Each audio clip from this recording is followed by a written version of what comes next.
Hello, and welcome to Horrific Tales. In this show, we like to celebrate the creations of independent authors and aspiring writers. Please like, subscribe, and share these episodes to help get our friends as much exposure as possible. We would also appreciate it if you'd support our friends by following them on their independent platforms and by purchasing their works.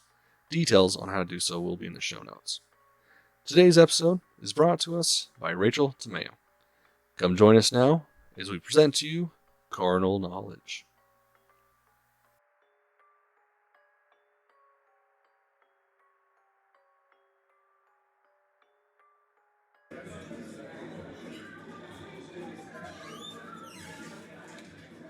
The Red Room. It isn't long after I pick up my drink from the table that I feel it.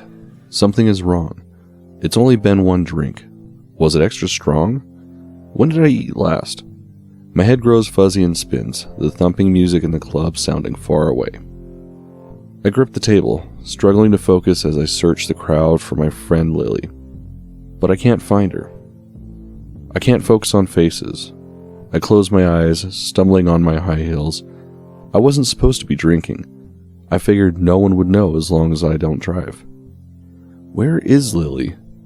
Probably dancing. She was supposed to be watching my drink. I stumble again, but this time a strong arm catches me.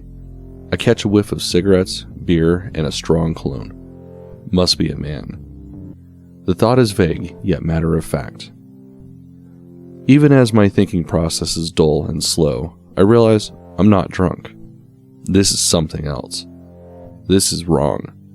I'm too fuzzy to be scared, yet I feel my heart pounding. I should be afraid. I didn't come with a man tonight. I don't know any men here. No one should be touching me. Don't touch me. I try to make my mouth form the words, but I can't. The muscles just won't cooperate. I try to look at him, but my eyes won't focus. My head is just so heavy. I make out his shape, vague and dark. Whoa there, beautiful. His voice is laughing and strange. I don't know him. Nothing there I recognize. Is he laughing at me? I don't care. Suddenly, so sleepy. Open my mouth to speak again, but only slurred, stuttered speech comes out that makes no sense even to my own ears. He holds me up, leaning close to my ear. It's okay. I'm not gonna let you fall, baby. The tears blur my vision, but I can still see the red stain on the floor muddled by the water that drips from my eyes. I drag my hand under my nose, looking at the splattered mess around me. Standing, I stare at the sheets, more red. The blankets are ripped, the sheets half off the bed. The bedside lamp is on the floor. My phone screen is shattered. Not knowing what else to do, I gather the linens from the bed and walk them down the hall, stuffing them into my washing machine before starting the load. I gather the Clorox bleach spray and a wad of paper towels to clean the wood laminate floor. It takes a while, but now it looks normal again. The blood is gone. Normal, except for the bare mattress and the bleach smell. By this time, I'm almost brave enough to look down. My tears are gone, my vision clear. I've been terrified to look, scared that I'm the source of the blood, a wound I can't face or maybe can't fill somewhere that might have caused this mess. I look down at my body, naked, spattered. I see no cuts, no anything that would suggest blood loss of this magnitude. My head hurts now, so much that I can't concentrate enough to be afraid, or think on what the last thing I remember is, or how I got here, who I might have brought home with me. The answers to the questions that the police would ask, if I were to go to them, which I won't. Blood is drying on my thighs. I didn't go to bed naked. I don't even remember going to bed or coming home. But that's where I woke up, though I didn't even know I went to sleep or passed out or whatever the hell this is. I gingerly touched the back of my head, feeling the growing lump there. My blonde hair feels matted, tangled. It must be the source of the headache.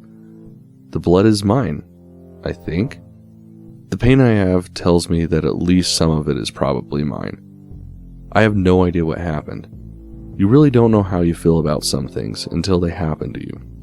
You can guess. You can pretend you'd be strong, that you'd stand on the rooftops and shout out your indignation as you shake your fist to the skies. But those are only guesses. Hopes. What we think we know about ourselves. They say no one ever really knows anyone. I think it'd be a safe bet to say that we don't really know ourselves either. You think you do. Oh, I'd never do that. Look at how she's acting. If I were in her shoes. But you don't. No one does. I said the same things to myself when I walked out on my husband, Ricky, months ago. Those thoughts went through my head as I closed the door behind me for what I told myself was the last time. I wouldn't let myself cry as I said goodbye to him, only feeling the first tears fall when I heard the click behind me, the locking of the door of what used to be our home together. When he didn't chase me and beg me to stay. I wept in that moment, wondering how much pain a person could take. Over the days that followed, it faded into something more akin to numbness as I found an apartment and got a new checking account. As I arranged to find movers to get my things while he was at work, all the while thanking God that we had no children. Now I find myself in that place once more, though for an altogether different reason. Something has happened to me, something that leaves my body sore and my head feeling as if I have a hangover. These are the moments that tell you who you really are, leaving you exposed to your own darkness. I found that out about myself. No one ever imagines themselves in this position. You're not prepared. No amount of self-defense can prepare you for the shock that is the next morning, waking up in a bloody mess, knowing you've been sexually assaulted. I can't even say it out loud. I won't. I refuse to do it. It makes it real, and I don't want it to be real. I want it to be some horrible nightmare that I can wake up from. But it's not. It's the middle of the night. I'm sitting on the floor of my shower, the water finally not running pink anymore. My face feels puffy from crying as I carefully wash the wounds, the soap burning. I wince, and then stand up before the water turns cold. Sitting here won't accomplish anything. I look down at the mark on my left breast, swollen and purple. The definite outline of teeth, broken skin, tender to the touch. It's not the only place I'm hurting, but it's the only one I can easily see. The only one I can't really hide from. It's a slap in the face. A calling card from someone I can't remember. A face that won't ever haunt my dreams. So what do I do now? It's about 4 a.m. Do I call someone? The police? My friend Lily? My husband? Maybe Alex? Surely she would believe me. I blink away tears, dipping my head back into the hot spray to wash the blood out of my hair. No, I won't tell anyone. It's too embarrassing. Too humiliating. This big foreboding thing happened to me. What they warned us all about. My drink was tampered with, and someone hurt me. I broke the rules, and I got this for it. I should have listened, I suppose. I feel sick knowing what someone did to me while I was asleep. Or was I? Maybe I did fight and just can't remember. I'd fight, surely. I wouldn't just lie there and take it, right? The thought gives me some minimal sliver of peace, like passing through the eye of the hurricane. You know it's not real, not the end, but you relish it just the same. By the time I get out of the shower, I realized I haven't really slept. My alarm will go off at 7 for work so I can catch the bus and be on time for the morning meeting. I could get 3 hours of sleep before that, maybe. I shut the water off, suddenly a bit afraid. Knowing someone was here gives me the creeps.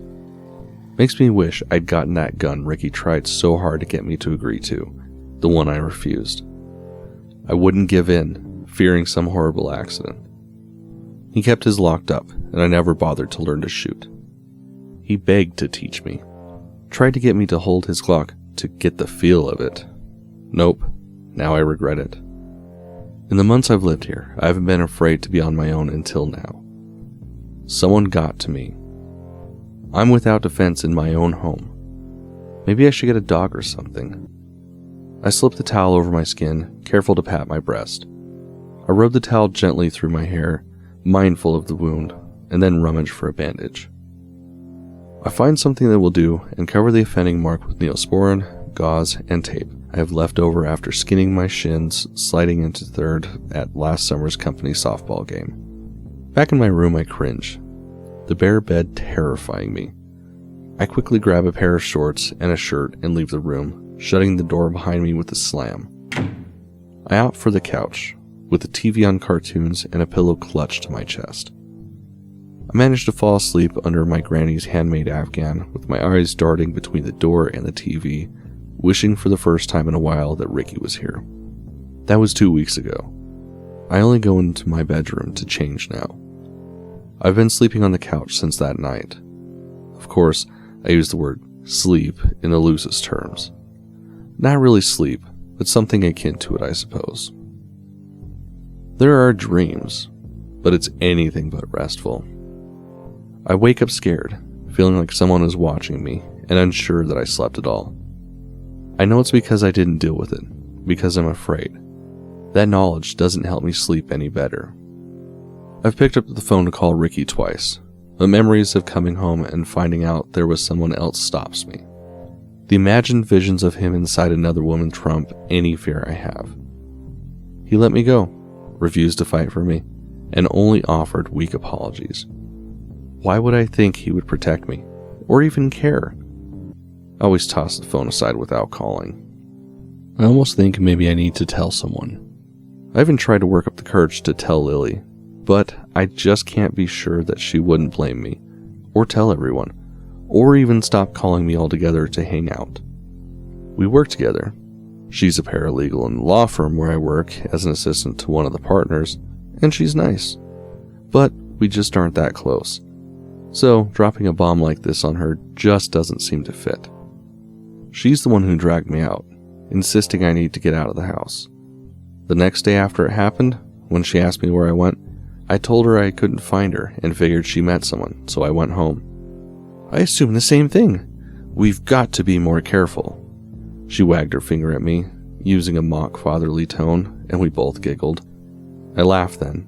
I didn't know what else to do. I felt like such an idiot. I thought I'd been careful. It was then that I decided that I needed to just forget about it, tuck it away. Live in denial. I don't know what happened, and I never will. The mark is gone, and I can forget now. I don't think denial is such a bad place to live.